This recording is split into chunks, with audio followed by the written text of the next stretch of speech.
দিনাজপুরের বিরল উপজেলায় জমিতে কাজ করার সময় বাংলাদেশি এক যুবককে তুলে নিয়ে যায় ভারতীয় বিএসএফ সদস্যরা। এর প্রতিবাদে ভারতীয় এক কৃষককে ধরে এনে বাংলাদেশ বর্ডার গার্ড সদস্যদের হাতে তুলে দেন বাংলাদেশি কয়েকজন নাগরিক। 24 জানুয়ারি শুক্রবার আনুমানিক সকাল 10:30টায় উপজেলার ধর্মপুর ইউনিয়নের এনায়েতপুর বিওপি ক্যাম্পের দীপনগর গ্রামের 323 মেইন পিলার সংলগ্ন এলাকায় ঘটনাটি ঘটে। এতে সীমান্ত এলাকায় উত্তেজনা বিরাজ করছে। বিএসএফ সদস্য কর্তৃক ধরে নিয়ে যাওয়া বাংলাদেশি ওই কিশোরের নাম মোহাম্মদ আলামিন।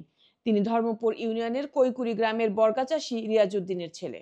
অপরদিকে বিজিবি সদস্যদের হেফাজতে থাকা ভারতীয় নাগরিক হলেন দক্ষিণ দিনাজপুর জেলার কুসুমন্ডি থানার পূর্ব মোল্লাপাড়া গ্রামের ধনুরাম চন্দ্রের ছেলে নারায়ণ চন্দ্র রায়। স্থানীয় বাসিন্দা ও প্রত্যক্ষদর্শীরা জানান, প্রতিদিনের ন্যায় শুক্রবার সকালে আল আমিন 323 নম্বর পিলার থেকে 350 গজ বাংলাদেশ সীমান্তের অভ্যন্তরে নিজ জমিতে কৃষিকাজ করছিলেন।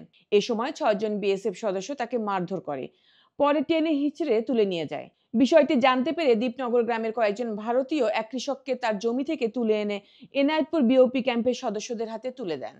বিকেল আনুমানিক 4টার দিকে বিজিবি বিএসএফ পতাকা বৈঠক অনুষ্ঠিত হয়। বৈঠক শেষে দিনাজপুর 42 বিজিবির অধিনায়ক লেফটেন্যান্ট কর্নেল আহসানুল ইসলাম বলেন, তো এটা তারা ভুল বোঝাবুঝি মাধ্যমে আসলে তাকে আপনার এখান থেকে ধরে নিয়ে যায় সীমান্ত।